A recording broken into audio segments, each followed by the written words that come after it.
ओम शांति। 21 जुलाई 2026 के ईश्वरीय महावाक्य।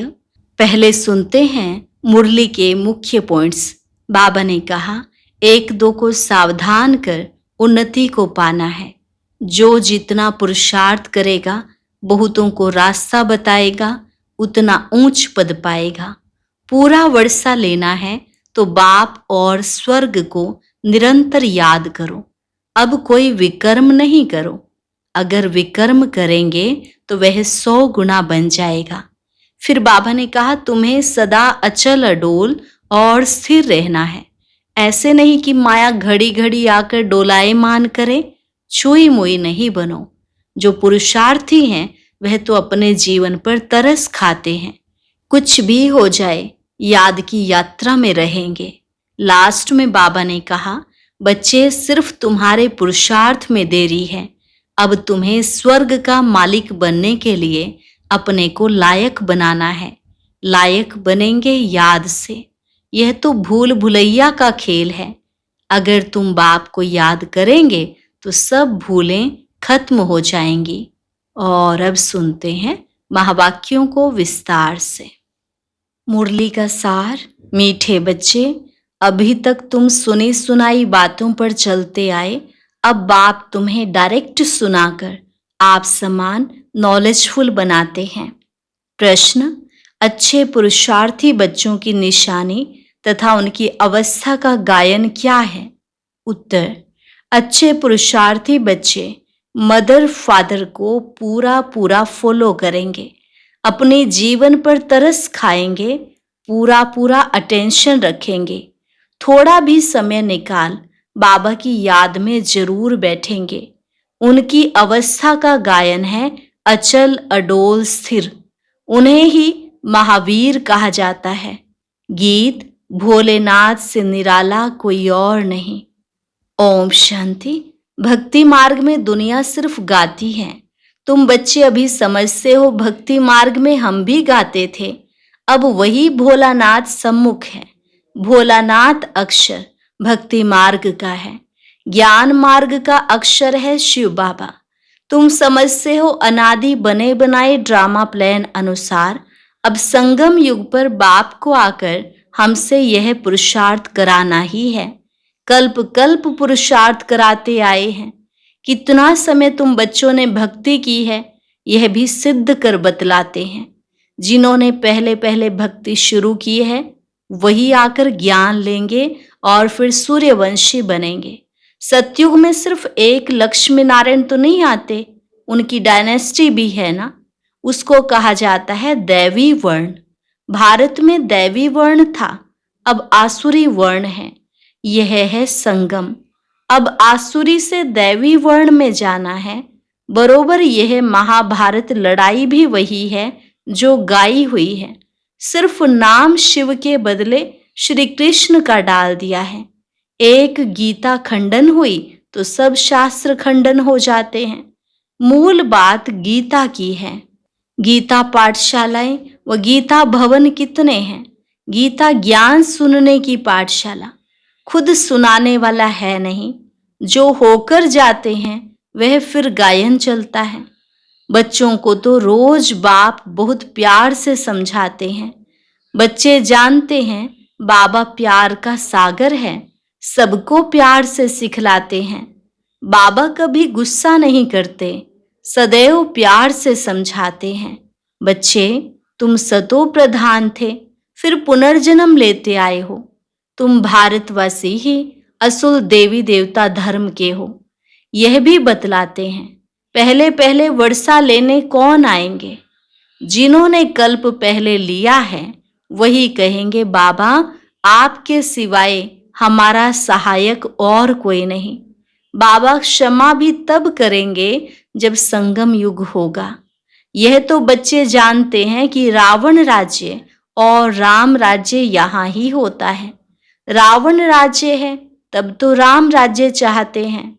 तुम जब शिव बाबा कहते हो तो बुद्धि निराकार तरफ ही जाती है। निराकार ही याद आता है।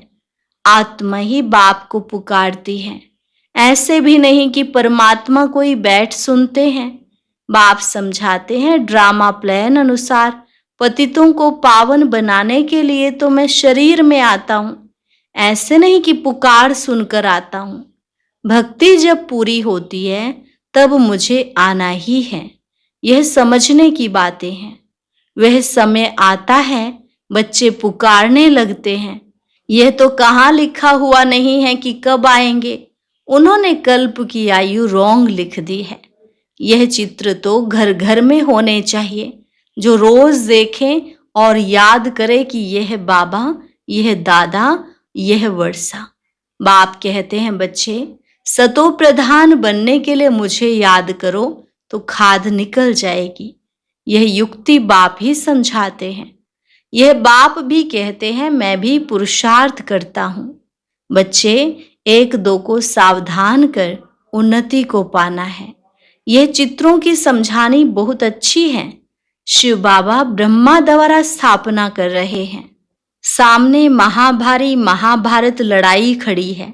इतने अनेक धर्म विनाश होंगे, उसके लिए लड़ाई जरूर चाहिए। यह बातें बच्चों को भूलनी नहीं चाहिए। बरोबर अब कलयुग घोर अंधियारा है। कितने ढेर मनुष्य हैं, जरूर विनाश होना है। सतयुग में एक धर्म होगा, जरूर 84 जन्मों का चक्र भी उन्होंने ही लगाया है। यह तो सहज है। बाकी इतने सब धर्मों का जरूर विनाश होगा, फिर एक धर्म की स्थापना बरोबर हो रही है। सर्व का सद्गति दाता बाप है। बाप से ही बच्चों को वर्षा मिलता है। बच्चे जानते हैं हम जो यह पढ़ाई पढ़ते हैं वह भविष्य 21 जन्मों के लिए पढ़ते हैं। भगवानों, आज मैं तुमको पढ़ाकर 21 जन्मों के लिए स्वर्ग का मालिक बनाता हूँ। सूर्यवंशी चंद्रवंशी घराने की बरोबर स्थापना होती है। जो जितना पुरुषार्थ करेगा उतना ऊंच पद पाएगा। तो शिव बाबा कहते हैं इन मदर फादर को फॉलो करो। इन्हों को सूक्ष्म वतन वैकुंठ में भी देखते हो, अपने को भी देखते हो। हम भी महाराजा महारानी बनते हैं। वैकुंठ का भी साक्षात्कार होता है।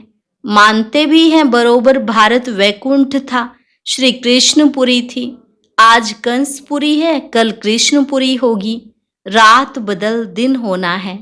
यह है आधा कल्प बेहद का दिन और आधा कल्प बेहद की रात। अंधियारे में ठोकरे ही खाते रहते हैं। ब्रह्मा की रात सो ब्राह्मणों की रात। फिर तुम ब्राह्मण से देवता बनते हो। सतयुग में ब्राह्मण होते नहीं, देवता होते हैं। यह भी बच्चे जानते हैं। भारत पवित्र राजस्थान था, फिर अपवित्र राजस्थान बना है। भारत सदैव राजस्थान रहा है। राजाई चलती आती है और धर्म वालों की शुरू से ही राजाई नहीं चलती है। भगवान ही राजाई स्थापन करते हैं। भगवान ही आकर राजयोग सिखलाते हैं। वह है निराकार ज्ञान का सागर, सुख का सागर। तुम जानते हो बाबा से हमको वर्षा मिल रहा है। जरूर हमारे पुरुषार्थ की देरी है। जितना जो पुरुषार्थ करेंगे, जितना रास्ता बताएंगे, बाप कहते हैं मुझ बाप को याद करो तो तुम पतित से पावन बन पावन दुनिया के मालिक बन जाएंगे। कितना सहज है। लौकिक माँ बाप ज्ञान में अगर हैं तो बच्चों को भी आप समान बनाना पड़े। माँ बाप सच्ची कमाई करते हैं तो बच्चों को सच्ची कमाई करानी चाहिए। कोई कोई बच्चे अच्छे होते हैं, कहते हैं हम रूहानी पढ़ाई पढ़कर घर घर में यह पैगाम देते रहेंगे। बाप भी कहते हैं पैगंबर और मैसेंजर मैं हूं, तुमको मैसेज देता हूं कि घर चलो। और धर्म स्थापक तो सिर्फ अपना अपना धर्म स्थापन करते हैं। मैं सबको मैसेज देता हूं कि अब वापस चलना है। यह दुनिया अब रहने के लायक नहीं है। मुझे याद करो तो पावन बन जाएंगे। तुम पावन थे, फिर रावण ने पतित बनाया है। मैं फिर पावन बनाने आया हूं। थोड़े समय में ही यह बोम शादी चलेंगे तो समझेंगे यह वही महाभारत लड़ाई है। तो जरूर भगवान भी होगा, परंतु वह समझते हैं गीता का भगवान श्री कृष्ण है। कितनी मूंझ है। मुझे नहीं होते तो भगवान को आने की क्या दरकार। भक्ति मार्ग को भूल भुलैया का खेल कहा जाता है। अब बाप कहते हैं, मुझे याद करने से सब भूलें खत्म हो जाएंगी। आगे अपने को देह समझते थे, अब अपने को देही समझते हो। यह सावधानी बाप ही देते हैं कि बच्चों, देही अभिमानी बनो। यहाँ तुम बाप के सम्मुख बैठे हो, वहां सेंटर्स पर बच्चियां बैठ समझाएंगी कि शिव बाबा ऐसे कहते हैं। यहाँ तो डायरेक्ट बाप कहते हैं, मैं आत्माओं से बैठ बात करता हूँ। तुम बच्चे जानते हो बाबा इन द्वारा हमको समझा रहे हैं। यह बड़ा कल्याणकारी मेला है। बाप कहते हैं, निरंतर मुझे याद करो। बाबा से हमको स्वर्ग का वर्षा लेना है। बाप और स्वर्ग को याद करना है। कोई भी विकर्म नहीं करना है। अगर विकर्म करेंगे तो 100 गुना बन जाएगा। विकर्म कराने वाली है माया, उस पर जीत पानी है। इसलिए हनुमान महावीर की कथा है। तुम हनुमान महावीर हो ना। हम तो बाबा के बन गए, माया से हार नहीं सकते। तो बाबा को याद करते करते सतो प्रधान विकर्माजीत बन जाएंगे। नहीं बनेंगे तो अपना पद भ्रष्ट करेंगे। पुरुषार्थी बच्चे जो होते हैं वह अपने जीवन पर तरस खाते हैं। कुछ भी हो जाए, याद की यात्रा में रहेंगे, अचल अडोल स्थिर रहेंगे। विनाश तो होना ही है। सबके काका चाचा मामा गुरु गोसाई आदि सब खत्म हो जाते हैं। सतगुरु कहते हैं, मैं तुमको साथ ले जाने वाला हूं। मनुष्य तो बिल्कुल अंधियारे में है। तुम जानते हो शिव बाबा हमको साथ ले जाएंगे।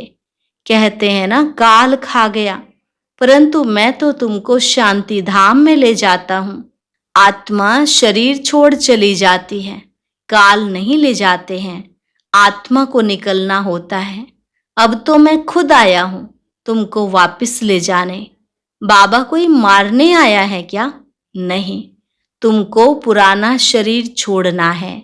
आत्मा तमो प्रधान से सतो प्रधान होनी है।